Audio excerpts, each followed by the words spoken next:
안녕하세요. 사랑하는 성도님, 영혼의 샘을 은혜의 자리에 오심을 축복합니다. 위로의 주님이 우리와 함께 하십니다. 우리와 함께 하시는 주님을 찬양합니다. 기도합시다. 주님, 감사합니다. 언제나 주님 주시는 은혜는 아침마다 넘칩니다. 오늘도 새로운 소망의 날을 열어주시니 감사합니다. 주님의 선하신 인도하심과 사랑 안에서 하루하루 거룩하고 아름다운 복된 삶을 세워가는 저희가 되게 하여 주시옵소서. 오늘도 주님의 말씀 묵상할 때 우리를 깨우쳐 주시고 저희의 삶이 진정으로 하나님의 말씀 위에 견고하게 세워지는 아름다운 삶이 되게 하여 주시옵소서. 예수님 이름으로 기도합니다. 아멘. 오늘 말씀은 욥기 16장 1절에서 22절입니다. 욥이 대답하여 이르되 이런 말은 내가 많이 들었나니 너희는 다 재난을 주는 위로자들이로구나. 헛된 말이 어찌 끝이 있으랴. 네가 무엇에 자극을 받아 이같이 대답하는가. 나도 너희처럼 말할 수 있나니 가령 너희 마음이 내 마음의 자리에 있다 하자. 나도 그럴듯한 말로 너희를 치며 너희를 향하여 머리를 들 수 있느니라. 그래도 입으로 너희를 강하게 하며 입술의 위로로 너희의 근심을 풀었으리라. 내가 말하여도 내 근심이 풀리지 아니하고 잠잠하여도 내 마음이 줄어들지 않으리라. 이제 주께서 나를 피로하게 하시고 나의 온 집안을 패망하게 하셨나이다. 주께서 나를 시들게 하셨으니 이는 나를 향하여 증거를 삼으심이라. 나의 파리한 모습이 일어나서 대면하여 내 앞에서 증언하리이다. 그는 진노하사 나를 찢고 적대시하시며 나를 향하여 이를 갈고 원수가 되어 날카로운 눈초리로 나를 보시고 무리들은 나를 향하여 입을 크게 벌리며 나를 모욕하여 뺨을 치며 함께 모여 나를 대적하는구나.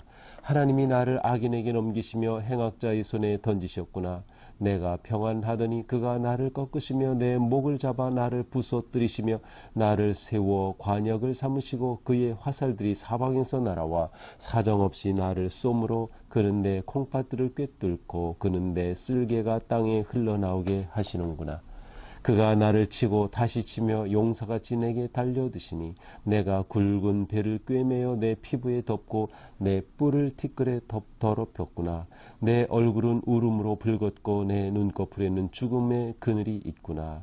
그러나 내 손에는 포악이 없고 나의 기도는 정결하니라.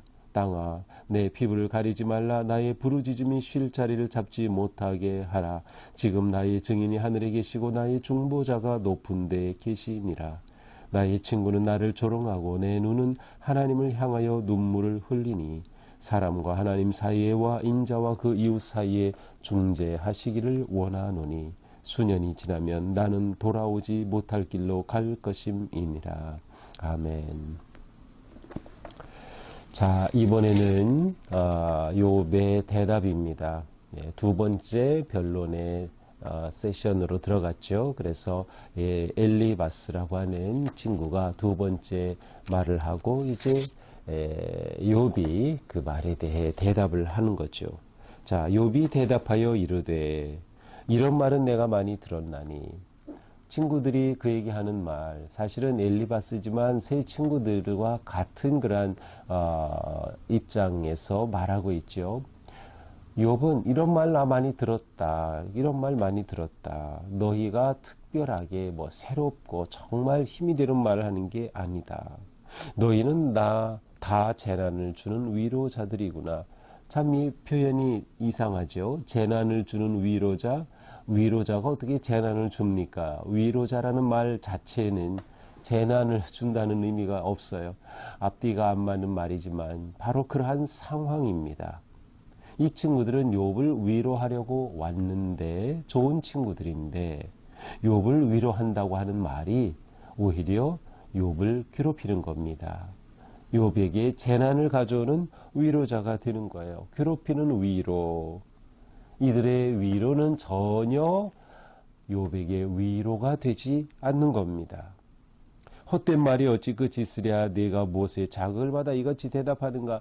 도대체 이렇게 나에 대해서 내 죄 때문이라고 말하고 내 입에 있는 숨겨진 죄 때문이라고 말하고 이렇게 계속 나에게 책임을 돌리는 너희들의 이 헛된 말 언제까지 하겠느냐. 무엇에 자극을 받아? 도대체 누가 너희들에게 이렇게 하라고 했길래 무엇에 자극을 받아서 이렇게 하는 거냐? 라고 욥은 친구들에게 호소하죠. 4절 나도 너희처럼 말할 수 있나니. 그래 너희들 나에게 이렇게 말하는데 나도 너희처럼 말할 수 있어. 나도 너희처럼 말할 수 있어. 한번 입장을 바꿔 생각해보자. 가령 너희 마음이 내 마음이 있다 하자. 내 입장을 바꿔서 정말 너희들이 내가 지금 있는 이와 같은 처지에 있다고 하자. 나도 너희들에게 그럴듯한 말로 너희들을 치고 너희들을 공격하고 너희가 잘못이 있다고 할 수도 있겠지만 5절 그래도 나라면 입으로 너희를 강하게 하며 입술의 위로로 너희의 근심을 풀었으리라. 나라면 너희들을 위해서 진정한 위로자가 되었을 거라는 거예요. 입으로 말로 너희를 강하게 하고 너희를 격려해 주고 입술의 위로로 너희의 근심을 풀어주었을 것이다. 그러니까 욥은 친구들이 자신에게 전혀 위로가 되지 못한다. 오히려 고통만 주고 있다라는 것을 호소하는 거죠. 사실 이것은 역으로 말하면 욥은 친구들로부터 위로가 필요했어요. 욥은 친구들로부터 격려받기를 원했어요. 격려받으면 너무나도 좋겠어요. 그런데 친구들이 그러지 못하는 거예요. 입장 바꿔서 나라면 너희들에게 이렇게 하지 않았을 거야. 오히려 너희를 격려하고 너희를 위로해 줬을 거야 라고 말합니다. 6절 내가 말하여도 내 근심이 풀리지 아니하고 잠잠하여도 내 마음 아픔이 줄어들지 않으리라. 자, 이것은 다시금 호소하고 그의 마음을 토로하는 것입니다. 내가 아무리 말해도 근심이 풀리지 않고 이 문제가 해결이 되지 않는 거예요. 내가 가만히 있어도 아픔이 줄어들지 않으리라. 자, 그런데 이제 표준 세번역에 보면 6절, 7절, 8절은 하나님께 기도하는 그러한 문장으로 되어 있어요. 그래서 내 아픔이 줄어들지 않습니다 라고 하나님 앞에 이렇게 말하면서 7절 이제 주께서 그렇죠. 주님을 2인칭으로 부르는 것. 주님께서 나를 괴롭게 하시고 나의 온 집을 패망하게 하셨나이다. 그렇죠. 욥이 당한 이 문제, 이 역경이 환란, 온 집이 다 망하고 말았어요. 자녀들 다 죽고 재산 다 날리고 말았어요. 8절 주께서 나를 시들게 하셨으니 모든 것 주님께서 나에게 하신 일이죠. 주님 나를 이렇게 다 황폐하게 만들고 마셨습니다. 이는 나를 향하여 증거를 삼으심이라. 그래서 증거를 삼는다는 것은 두 가지로 볼 수 있어요. 그 뒤의 말씀과 연결해서 나의 파리한 모습이 일어나서 대면하여 내 앞에 증언하리이다. 자, 이렇게 나를 치신 것이 하나님께서 치신 것이라는 증거가 됩니다. 라는 뜻으로 볼 수 있고요. 그래서 그가 지금 당하는 이 말할 수 없는 문제, 역경, 환란, 시련 이것이 곧 하나님이 나를 치신 증거입니다. 라는 것도 되고 그 뒤에 나의 파리한 모습, 내 피골이 상접한 이 모습이 일어나서 대면하여 내 앞에 증언하리이다. 이것을 보고 사람들, 친구들은 내가 죄를 지은 것이라고 증언합니다. 이렇게도 말할 수 있어요. 자, 어쨌든 여기서는 욥이 지금 겪고 있는 이런 모습이 그가 정말 당하는 그 큰 고통이 하나님이 치신 것 아니면 친구들이 그를 정죄하고 내 잘못 때문이야라고 말하는 그 증거가 되고 있다라고 하는 말이죠. 그는 진노하사 나를 찢고 적대시 하시며 나를 향하여 이를 갈고 원수가 되어 날카로운 눈초리로 나를 보시고. 자, 지금 하나님에 대해 욥이 느끼고 있는 거예요. 하나님이 나를 찢으시는 거로요. 하나님이 내 대적이 되셨어요. 나를 향해 이를 갈고 내 원수가 되셔가지고 날카로운 눈으로 나를 보시는 그러한 하나님. 하나님까지 이렇게 하니까, 하나님이 이렇게 하니까 10절 사람들까지도 나를 향해 입을 벌리고 나를 모욕하고 뺨을 치고 나를 대적하는구나. 친구들이 자기 뺨을 치지는 않았을 거예요. 그런데 이만큼 친구들이 자신을 공격한다고 하는 것을 표현하는 것이죠. 이렇게 하나님께서도 내게 고난을 주시고, 그러니 사람들조차, 친구들조차도 나를 이렇게 대적하고 나를 모욕하는구나. 하나님이 나를 악인에게 넘기시고 행악자의 손에 던지신 것이 아닌가. 욥은 지금 자신의 모습을 계속 하나님 앞에서 토로하고 있어요. 내가 평안하였는데 하나님께서 이렇게 나를 치셔가지고 나를 꺾으셨고 내 목을 부서뜨렸고 나를 화살의 관역으로 삼아서 내게 화살을 쏘신다는 거예요. 앞에서도 우리는 독화살을 맞았다고 표현하는 것들을 우리가 보았죠. 13절에요. 그의 화살들이 사방에서 날아와 내 몸에 꽂히는 거예요.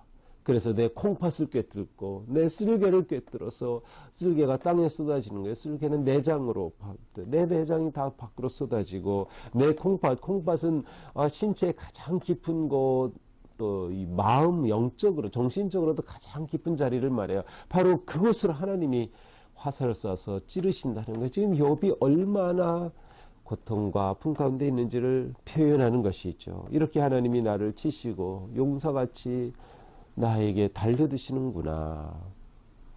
그러니 내가 굵은 배를 꿰며 피부에 덮고 내 뿔을 티끌에 더럽혔구나.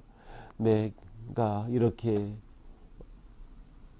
처참한 몰골이 되어가지고 내 뿔을 티끌에 더럽혔어요. 내 자랑, 내 위세, 내가 그렇게 번영하던 그 모든 것 이젠 다 사라져가지고 먼지에 묻힌 상태가 되고 말았다는 거죠.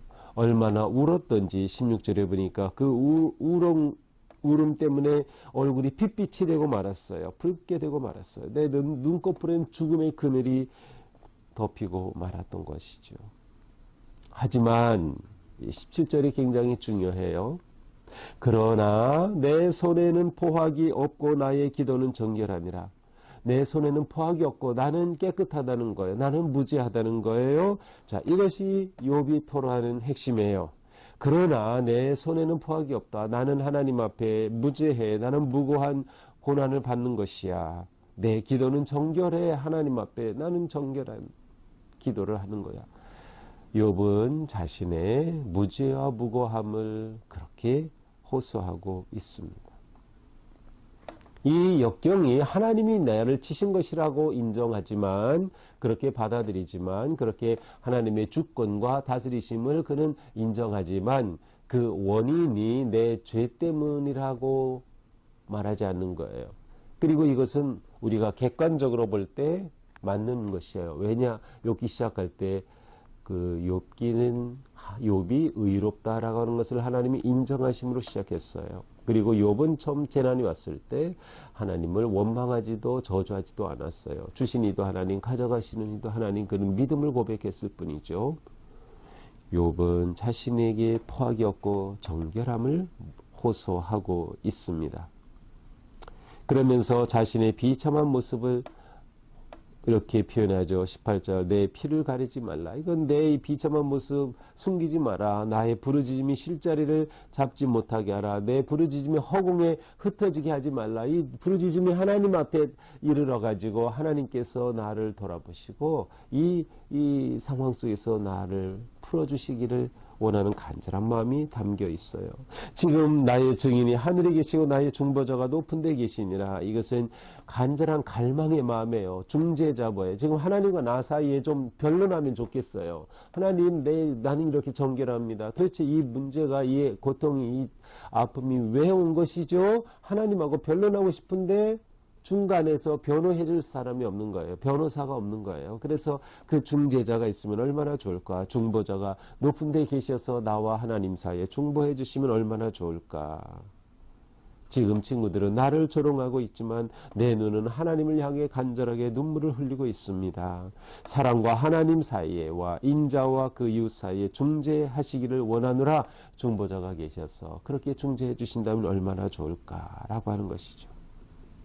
수년이 지나면 나는 돌아오지 못할 길로 갈 것입니다. 이제 얼마 지나지 않으면 나는 이제 죽고 말 것입니다.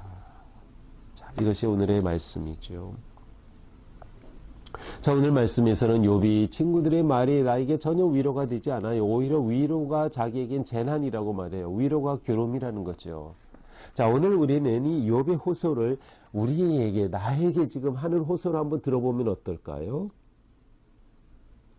우리는 정말 누구에겐가 진정한 위로자가 되고 있나요?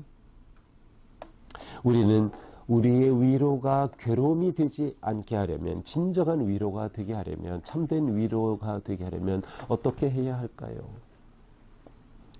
오늘 말씀을 보면서 우리는 진정한 위로자의 삶을 살아야 하는 그러한 일종의 우리의 삶의 어떤 사명을 생각하게 됩니다.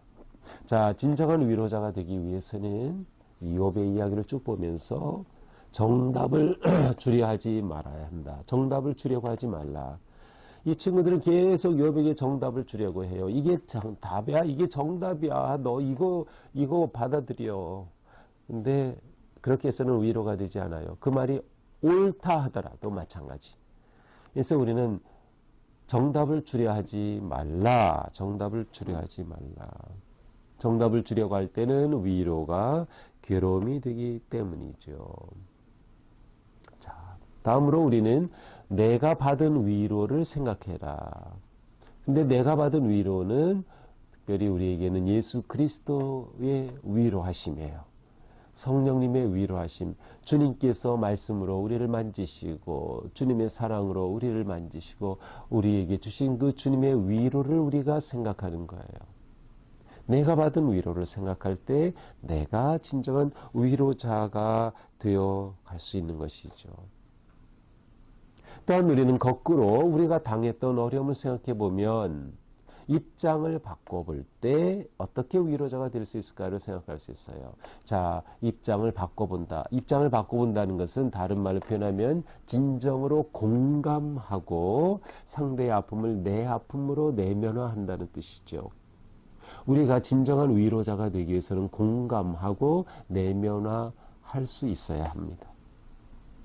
그래서 욥이 나랑 입장 바꿔 생각해봐 라고 말했던 것, 이게 굉장히 중요해요. 우리가 상대의 그 아픔에 대해서 그것에 대해 답을 주려 하지 말고 그 입장이 되어보고 내가 그와 온전히 공감하고 내면화하는 것이죠. 그렇게 할 때 우리는 어떻게 할 수 있을까요? 함께 해줄 수 있어요. 그냥 곁에 있어줄 수 있어요. 그냥 손만 잡고 있을 수 있어요. 말하지 않을수록 좋아요. 말할수록 그것이 오히려 더 상처가 되니까 말이죠.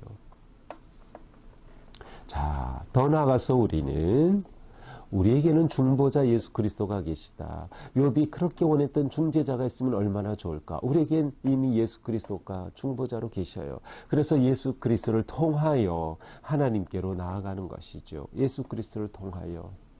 그래서 항상 예수님을 의지하고 예수님을 통하여 나아가는 것이 우리가 진정한 위로자가 되고 또 위로를 받는 그러한 삶을 살게 되는 것입니다. 이렇게 우리는 하나님 앞에 우리의 자신을 정직하게 드리고 정결한 기도를 드리게 된다면 우리는 좀 더 온전한 진정한 위로자가 되어줄 수 있고 또 위로를 받을 수 있지 않을까요? 오늘 하루 이러한 삶 되기를 축복합니다. 기도합시다. 주님, 우리에게는 위로자가 필요합니다. 또 우리는 누군가를 진정으로 위로할 수 있기를 원합니다.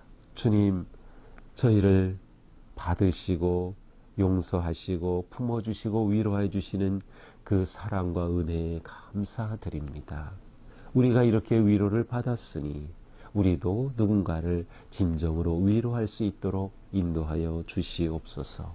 우리의 마음과 생각을 다스려 주시고 우리가 답을 주려 하지 아니하고 오히려 함께 해주고 공감하고 이해하고 내면화할 수 있는 마음을 주시옵소서.